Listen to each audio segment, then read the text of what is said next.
I'm standing in Sderot, Israel, in the southern part of the country, just about a mile from the Gaza border. Gaza, where Hamas rules, where Hamas directs a terror campaign against the Jewish communities of southern Israel, in particular Sderot, folks. This has been the focus for the past decade plus. Has this small working class town of about 25,000 people, this has really been the focus for much of the Hamas terror. That means the rockets, the missiles, thousands upon thousands of rockets and missiles have fallen over on Sderot over the past several years, and those terror tunnels that Hamas is digging under the border from Gaza into southern Israel. All of this is targeting this very beautiful community of Sderot. And where I'm standing right now is really a symbol of the profound impact, the human impact that this Hamas terror campaign has had on this community in Sderot. I'm standing in an abandoned school.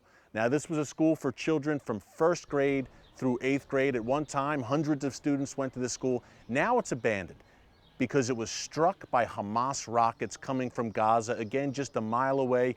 We have here a bomb shelter. We have sirens that would go off. And when those sirens go off to alert people about the incoming rockets and missiles, folks, they have 15 seconds to scatter and find shelter in one of these bomb shelters that we see right now. We see overhead a protective barrier above the school that was also meant to protect it from rockets and missiles. Now, the school eventually had to close because they couldn't cover the entire roof. They covered, I believe, the lower grades, first, second grade there, but they couldn't cover the entire school. Folks, imagine having to send your children to a school under those conditions.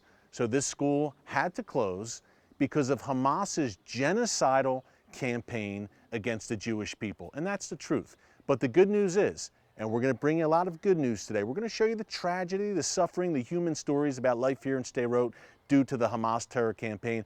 But we're also going to show you some encouraging developments in this great town. The good news is, yes, this school closed, but more schools are opening here in Sderot. The community in Sderot is resilient, they're strong, they're Israeli. And here at Christians United for Israel, we thought it was very important to bring you here to get an up-close look at life in Sderot. The bad, the Hamas terror campaign, and Sderot's really the symbol of that in many ways, especially the rockets and missiles, but also the good. For a closer look at how the Hamas terror campaign has affected daily life in Sderot and how this city is on the rebound, we're joined by Noam Badin of the Sderot Media Center. Welcome to the Sderot Police Station. As you can see, we have a bunch of the Qassam rockets that exploded here in Sderot in the region itself. There are around 200 rockets displayed over here, which is a very small fraction of the entire rockets being fired towards this region. There are around 20 types of rockets, different sizes, different length, different colors. You can see over there behind this glass, different colors indicating a different terrorist organization that takes pride of firing these rockets. By the way, now we have Hamas, Islamic Jihad, Al-Qaeda, and since June we've been having ISIS taking responsibility for firing rockets. A lot of clashes in the Gaza Strip, amongst all the different terrorist organizations. ISIS is trying to establish a presence in the Gaza Strip at Israel's doorstep as well. Right. So since this past June, there's been an increase of rocket fire. This is right now, as we speak, our 5th ceasefire between Hamas and Israel. In the past 8 years, we had 4 military operations in the past couple of years. In 8 years since the disengagement, since Israel pulled out from the Gaza Strip. Very critical point to be explaining to people how Israel is the only country in modern history that ever give land for peace after winning a war. It took 7 years to disengage from the Gaza Strip, putting most Israeli population under Iranian missile fire from Gaza. And by the way, some of these missiles that we see here, Noam, are Iranian-made, Iranian-sponsored weapons. That is true. In the past 3 years, we've been having Iranian missiles, like you see over here. They're more sophisticated missiles. They have an impact of 1,000 feet of complete damage. It can go through, 3-4-story high buildings that I've been experiencing myself in the larger cities on the southern part of Israel. And that's basically the impact as well, having the Iranian aspect on Israel's backyard. So Iran is essentially kind of a game changer, the Iranian involvement in Gaza, sponsoring terror groups there. They're giving more advanced weaponry to the likes of Hamas and Islamic Jihad. 100%. Gaza is going to remain a main conflict with Israel for many more years, if we like it or not. Controversial as it actually sounds, and how not easy to be understanding what is it we're dealing with today. Unfortunately, being realistic on the Gaza border, it's not a question of if, it's a question of when is going to be the next rocket escalation, being very realistic at the same time. Now, what do you think, Noam, We saw, I guess, a bit of a lull after Operation Protective Edge in the summer of 2014. Now you've said we're seeing this uptick again since June 2015. Is there Right. any particular reason that the likes of Hamas are upping the rocket fire now in the past few months? The truth is that when it's a ceasefire period of time, it's the other terrorist organization that takes more responsibility, like ISIS, even though Hamas is controlling the Gaza Strip since June 2007. The other terrorist organization take responsibility for firing these rockets as well, even though Hamas is controlling. Of course, the say is coming from Hamas overall. But we understand, as we said very clearly, it's just a matter of time to the next rocket escalation. It's just being very realistic on the ground with what's been happening here as well. It's an unending barrage, Noam, and we'll talk also about the new facet of this war coming out of Gaza, the terror tunnels. I know you and I will talk about today as well.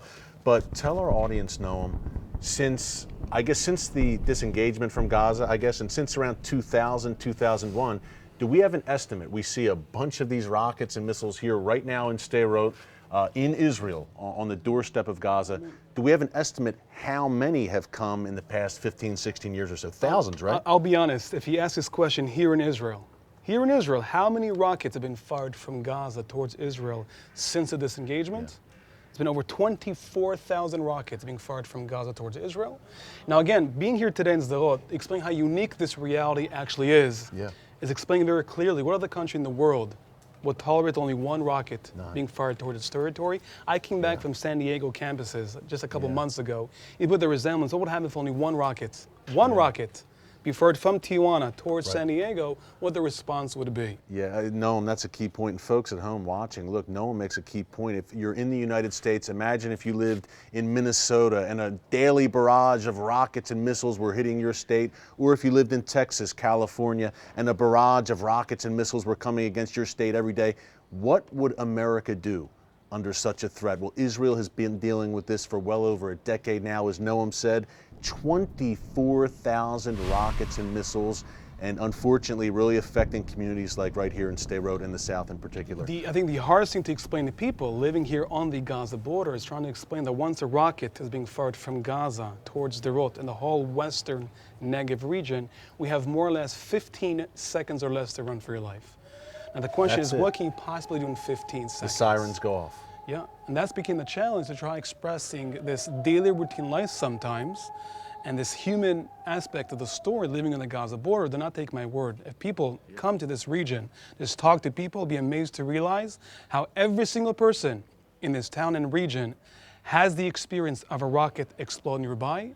Every single person, including myself, have experiences and stories to be telling you how the 2 seconds before, 2 minutes before, them themselves, their children, were standing right at that point where the rocket has exploded, depending here on a Russian roulette reality, depending here on luck, coincidences, on miracles, depending on telling the story. That's the hardest thing to explain to people. It became very part of the daily routine life. Having said that, you still have a flourishing city, beautiful park areas, you got cranes all around the city building up new neighborhoods. People are choosing to move into this town today. So this very powerful Israeli mentality living here on the Gaza border. The resiliency is amazing to me. This true resilience on the personal level, on the national level, is something which is very, very powerful to experience firsthand personally as well. Tell us again real quick before we go here to the commercial, how far again is Sderot from the Gaza border, from Hamas land, the Gaza border? We're less than 1 mile away from the Gaza Strip. Less than 1 mile away from Hamas, Islamic Jihad, now ISIS elements there in Gaza. Al-Qaeda. Al-Qaeda. The black rockets are Al-Qaeda. We have Al-Qaeda rockets. The first cells of Al-Qaeda were found in Gaza 3 months after the disengagement from Gaza. Wow. And folks, let me tell you, these are not firecrackers. I'm standing here right now. You see them on camera, these rockets and missiles.